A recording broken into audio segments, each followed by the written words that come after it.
My name is Adam Tomlinson and I'm a cancer survivor.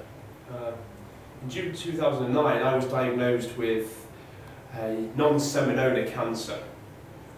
Blood work and subsequent x-rays and CAT scans revealed that my cancer had metastasized into my lungs and into my abdomen. I had several tumours growing in the abdomen. I had 3 tumours growing in the left lung. Because of the extent of metastasis, I was diagnosed as a stage 3 cancer sufferer, which it was extremely frightening. I mean, terrifying. Because of the tumour spreading, because of the metastasis, I needed chemotherapy. On July the 3rd, I began 3 months of intense chemotherapy.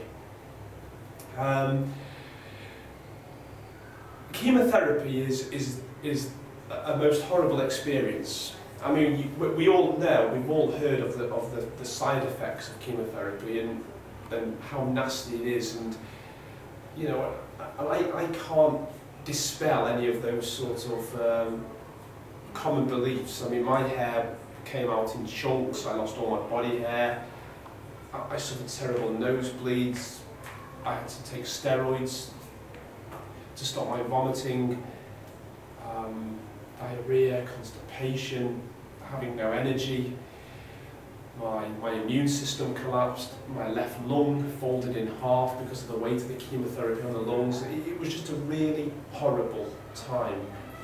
And being attached to a drip, because the chemotherapy is dripped into the body, and being attached to this trolley with these bags of chemotherapy on, it's just very, very uncomfortable. It makes going to the toilet uncomfortable, it makes sleeping uncomfortable. Dreadful experience.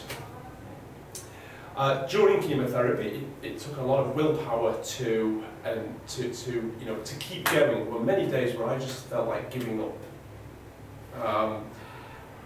And I know through talking to nurses and doctors that some people do. Some people say, I'm not prepared to go through with these symptoms. This isn't a life, this isn't living. And they stop their chemotherapy. And my oncologist was saying that the big buzz in cancer at the moment is to try and lessen the side effects of chemotherapy because of the dropout rate at times. I mean, I didn't drop out, but I was also sort of young enough and fit enough to be able to withstand some of the side effects. But nonetheless, it was a horrible experience. When I finished chemotherapy, early September, the chemotherapy had done its job. The tumours in my abdomen disappeared. 2 tumours in my lung had completely gone. A 3rd tumour remained, but it was dead. It was just the casing, the skeleton, if you like, of an old tumour. But inside, it was gone. It was dead. I'm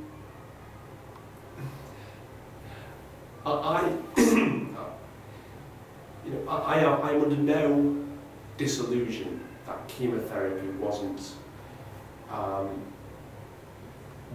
the right course of action for me. I needed chemotherapy. I put my trust in science, I put my trust in the oncologist, and without that chemotherapy, I would not be standing here now, speaking to you on camera. Without chemotherapy, I was given 12 months to live on June the 8th when I was diagnosed with cancer. Chemotherapy has saved my life, and it's saved a lot of heartache for my wife and family. Yes, the side effects are nasty. Yes, I still suffer from side effects now. I've still got a cough due to all the irritation that remains on my lungs as a result of that chemotherapy. However, I am sitting here now and giving this interview. That's not to say I will disregard any other options with regards to the treatment of cancer. I know that there are some people who have got better simply through the power of prayer or through alternative medicines. natural medicines. I know in Asia, in particular, that there are some doctors in that part of the world who swear by natural remedies for the treatment of cancer. I can't disprove that, and I can't mock that, and certainly won't, say that simply, it's simply not true, that can work. But by the same token, I cannot disagree with the notion that, chemotherapy isn't needed at times. For me, it bleached my body, washed away those tumours. And if, in touch wood, if I ever get cancer again and I'm told I have to have chemotherapy, yes, I'll be reluctant because the side effects are just so nasty. And yes, I would do my research into the side effects of that particular chemotherapy, the medication, because the different medicines within chemotherapy give different side effects.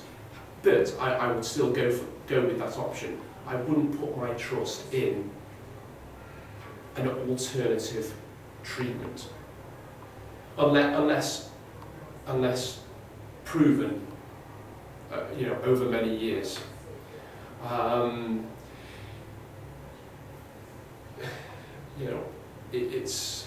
That's my choice, and that's the choice of any cancer sufferer. You are given the choice to have chemotherapy or not. You're not forced into having that. And I would always choose to have chemotherapy if that is what my oncologist recommended.